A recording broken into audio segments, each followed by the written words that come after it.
Hey, welcome back to the Experience Share. My name is Blake, and today we are diving into my first ever Sorcery League match going into Season 4. It's my first ever league to participate in. I'm playing the tried and true 4-color Deathspeaker deck going against 4-color Elementalist. Now, before we get into the video, 77% of you are not subscribed. I see you out there. I know you're not subscribed right now. I need you to hit that subscribe button. Give me a like. This spreads this content out to more players to get them into the game of Sorcery. Alright, let's begin. So, going here, and what you'll see is I'm going to play this video at 2x speed and then do some voiceover commentary over it. This is a really good best of 3 game between myself and Yup over here. Starting off, we love seeing color out of space. This is a great way to get one of each threshold. We will be keeping that as well as one of our sites. Seeing Land Surveyor is great.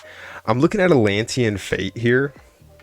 And Atlantean Fate is one that I'm actually going to, I believe, no? Okay, I am going to go ahead and actually keep it here. I was thinking I mulliganed it, but being able to have basically a water earthquake there is really strong. We already have one of the water thresholds we need. That puts us in a good spot.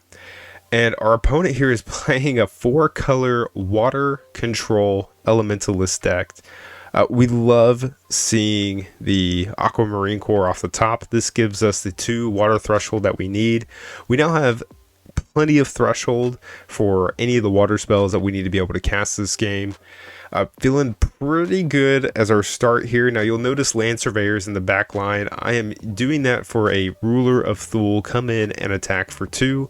I can still go ahead and use it as a blocker for the site directly in front of me. So I don't mind dropping my Land Surveyor here. Opponent off to a hot start with double core here. Giving him, he already had the threshold from the Elementalist, but now just infinite threshold. Blinks in place. And opponent off to a good start as well.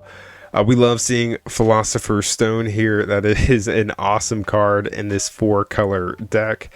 We are playing our Ruins here to be able to prevent our opponent from being able to encroach onto our space.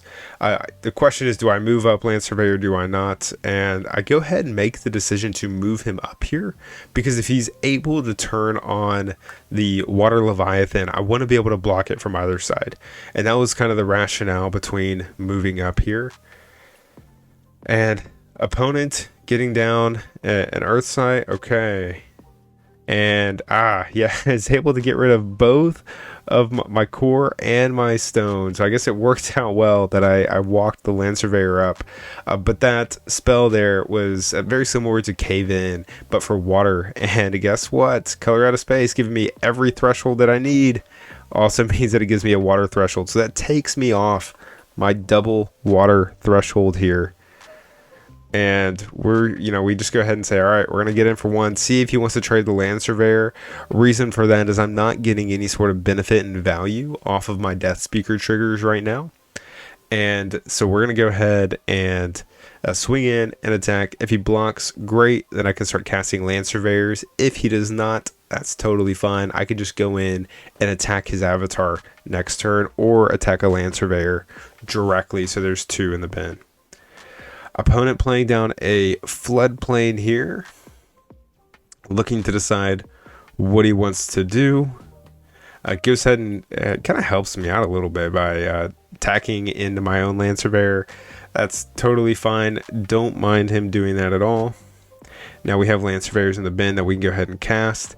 Our opponent's playing a Common Sense. Let's see what he gets here. I don't know if it'll be maybe a Drown, a Berry. We'll see. But going into my turn here, we have 4 mana, 5 if we go ahead and draw a site. And knowing that we're going to be able to cast a Land Surveyor, it's best for us to go ahead and take this spell. So we're going to cast their Land Surveyor, spend 2 of our mana, go to 5, and then we'll have 3 left that we can use to be able to cast our very own Apprentice Wizard. And so here, able to draw a spell, Fey Changeling. There's not a ton that we're going to want to bounce right now. We could bounce an Island Leviathan back to his hand if he comes in and attacks with it. That'll prevent him from being able to attack for one turn, but not too terribly much that it's going to be able to help us out. Now, our opponent, though, the tricky thing is he has double floodplain right now. And so he's already at 6 out of the 8 threshold needed. And now he has this small army of frogs. And I'm trying to figure out what am I going to do to be able to get in here. And if we go ahead and play our Apprentice Wizard, feeling good, having a lot of cards in hand. But this... right now, it's not looking, kind of in a bit of a stalemate. The good news for me is that I have, 7 cards in hand to his 1? Alright. Now, that berry in our hand is basically worthless, but thanks to, he has all the threshold that he needs to be able to go ahead and trigger and activate Island Leviathans here.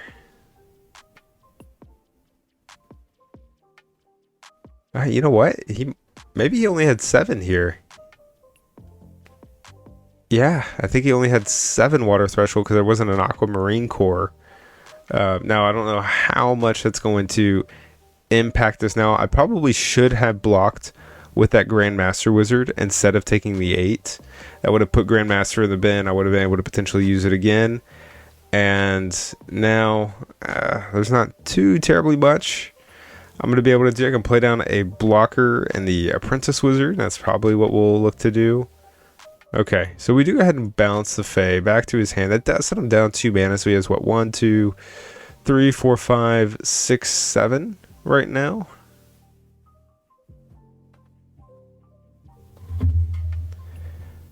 Alright, so we go ahead and pass it back over to our opponent. Moves up with Land Surveyor, plays back down. 4, 5, 6. Yep. And he has a stone out. Okay. A Dispel right here would be pretty nice. So we draw. He's going to be able to animate that this next turn. And I'm trying to think of why we're moving our Fae Changeling. Oh, okay.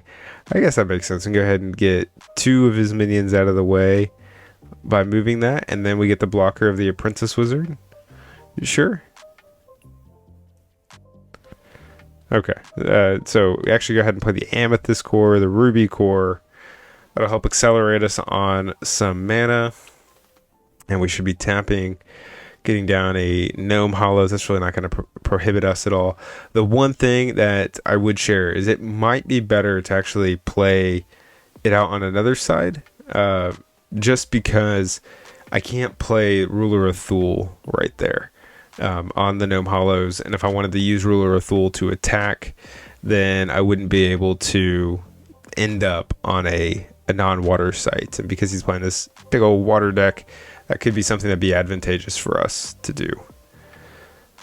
Alright, opponent plays down a pirate ship on a floodplain, so that means he can flood down our windmill. Go ahead and attack in here for 5 if he wishes. And so now let's just try to think through, okay, how are we going to be able to stay alive? And go ahead and start applying pressure, because he's starting to apply more pressure to us, and we don't have a ton of blockers or a ton of things that we can do right now.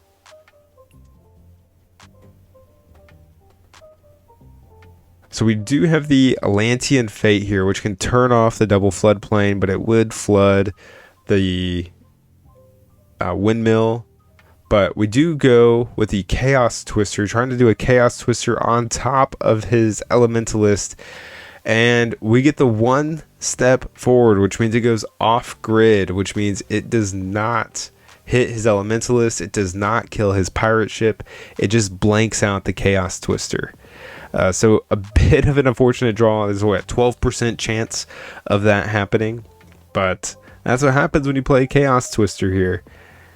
And okay, so same thing. I play the Lighthouse. I probably should have played it. Yeah, because I can't play it next to my Deathspeaker because that turns off the color out of space. And now I'm just trying to think through where's the best place to play my Apprentice Wizard to prevent it from being able to get attacked. And so I go ahead and play it over here to the right. Reason why is if there's a flood, then you can flood it, drown it. I'm just trying to play around as many things as I can. We have the Earthquake, but our opponent is playing primarily a water deck. And so Earthquake is not looking quite as good right now as it normally does. Now, that's one thing I've noticed in a lot of decks recently. I've been playing water just to be able to play around the Earthquakes, the berries. So be looking for water splashes in your local meta, people playing floodplains, things along those lines. And if I'm splashing water, there's a good chance I'm playing Atlantean Fate and Ruler of Thule in most of my decks that I get to splash water in. I'm trying to think of it. If there's not really a ton of reason to be able to splash a Fey Changeling unless you're in Deathspeaker and you can use its ability multiple times. Okay, so Riptide here. Gonna be able to cast it. Looks like he's gonna pull my Apprentice forward and then just go ahead and attack it. That does remove a blocker, and then he submerges or plays the Book Underground, drawing 7 cards. Now the reason why he's flipping them here is with the book, you flip the card over and then deal that damage to the reader of the book.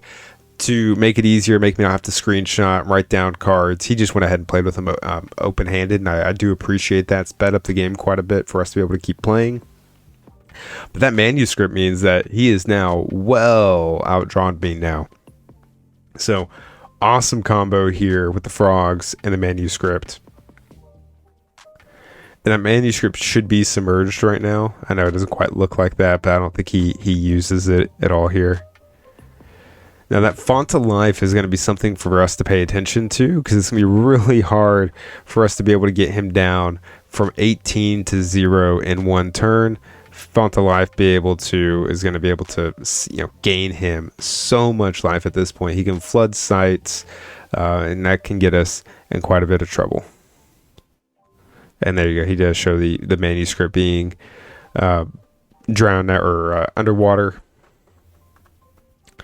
So we go ahead and pay 3. We can go ahead and bury the Leviathan again. Feels pretty good to be able to do that. Gets rid of a giant 8/8. We don't take too terribly much damage from it. And what? Now we're paying 5. Okay, yeah, that makes sense for the Atlantean Fate. Go ahead, gets rid of all those. We've already drawn. Oh, you know what? We have an Onyx core that we can go get with the Princess. We have 2 mana left, but really one of the main things that this does is gets rid of all of his stones and his Philosopher's Stone. And so that slows him down quite a bit. And so now we're just doing math over how much mana does he actually have, what are his thresholds. But because he has the Elementalist, his thresholds are going to be, for the most part, good all game. He already has the double air, double earth, and there's really nothing I could have done to be able to do anything about that. But Atlantean Fate, really strong card there, getting rid of several of the cores, taking him down on mana quite a bit, getting rid of the Philosopher's Stone. Now he does play submerged creatures, and so there's a good chance that he might be able to come by, pick those things up, take them to the surface, pick them up by the Elementalist. All right. Looking at our opponent's hand, this is when I start getting nervous because I see Craterize here. And, Dapple Vampire, we need a way to be able to deal with this. What we're looking for are Violimps. Violimps would be an awesome way to be able to deal with this. No such luck right now, but we can pay. We can use our Fey Changeling to bounce it back. But actually, what I decide that I can do here is I actually have a Fey Changeling in my hand. So I'm going to bounce it back and then keep that one in the graveyard. I want to go ahead and draw an extra spell while I can. And that works out pretty well for us because now we can go get a Common Sense. Now, if you look here, we are running dangerously low on commons. But this can help thin us out for the deck so we can get closer to getting our Ruler of Thule, closer to get our Titan and our Summoning Sphere. So we just go ahead, shuffle up the deck, grab a Violamp, and pass the turn. So what I probably actually looking at my hand, what I should have done was played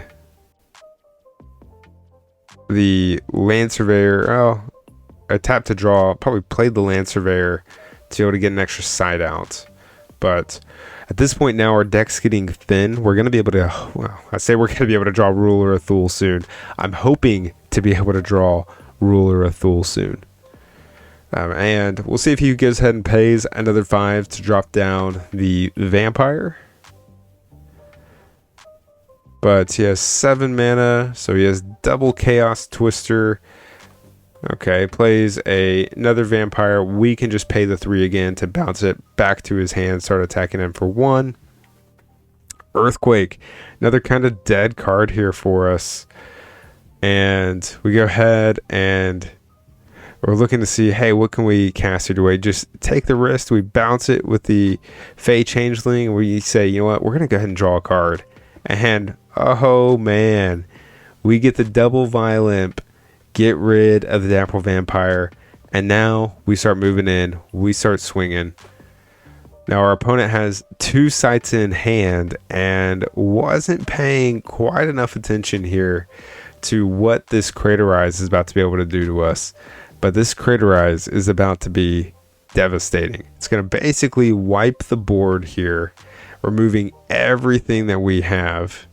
And he plays his sight that cuts me off from being able to play more sights, pulls my Fey Changeling back, and he's able to do that because he can flood it with the floodplain, and then drops the big old Craterize, killing everything, sending me down to 2 life, destroying my color out of space.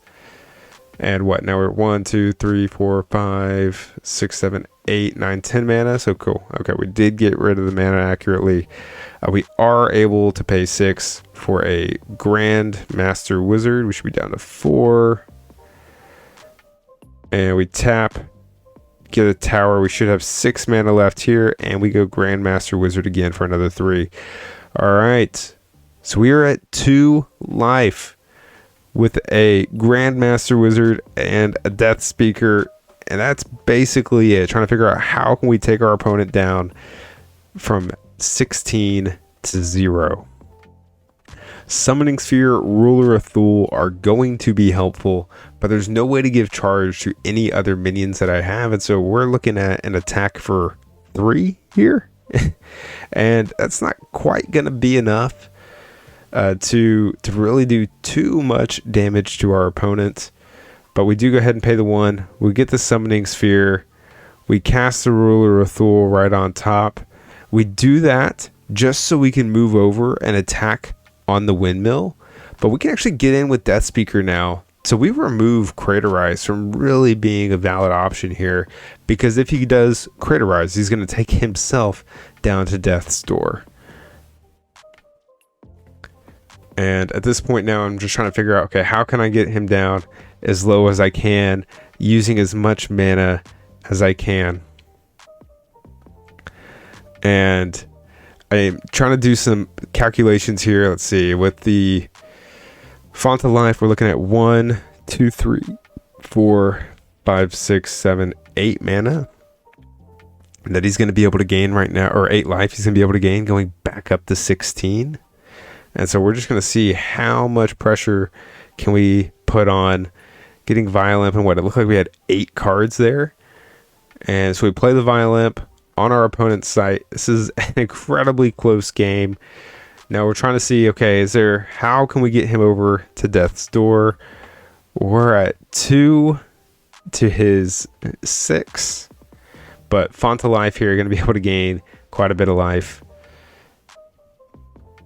And let's see, yeah, back to 13. Now, 13 seems like it might be a reasonable number for us to be able to do.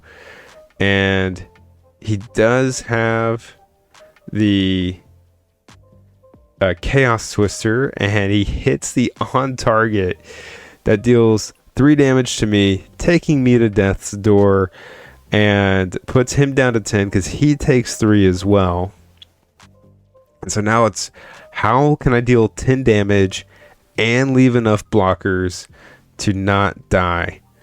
And so we're taking a look here. We can cast Grandmaster Wizard, draw 3 spells, and now it's, all right, we got to do some math here.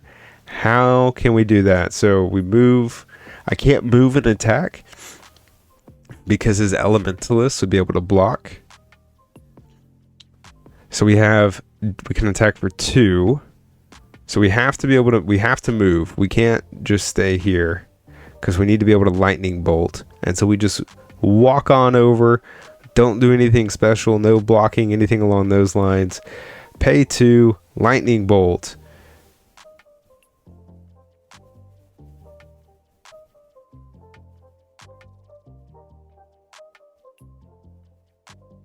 Attack for 2, take him to 5. Fey Changeling, bounce Violent, back to my hand, play Violent, back down, fire bolts, get him to Death's Door, and have 2 blockers here. Play out the Land Surveyor for another blocker. And with that, there, let's see. Oh, he has... Okay, nope, he has it. He's got the grapple shot, so he can drown everything and then grapple shot to victory.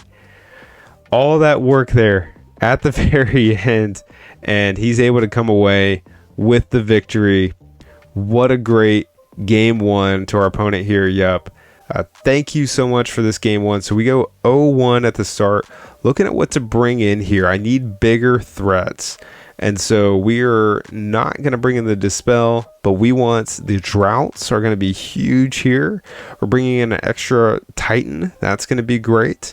And as we look at what cards we're looking to take out, Violence weren't quite as strong in this. Barry is obviously not going to be as strong. Earthquake, not quite as strong. So I have, 4 cards to the 5. And then I think at the end of this, I ended up just playing with 41 cards. I couldn't find exactly what other card I wanted to get rid of. There wasn't a ton of targets. So we go ahead. Let's see. We're keeping the Violent in. There's not a ton to bounce back with Faye. And I'm trying to think through, like, do we take out the Disenchant? But he plays all the cores and everything too. So we're just going to play with a slightly bigger deck. And so we go to the 41. And great. So I will see you at the start of the next game.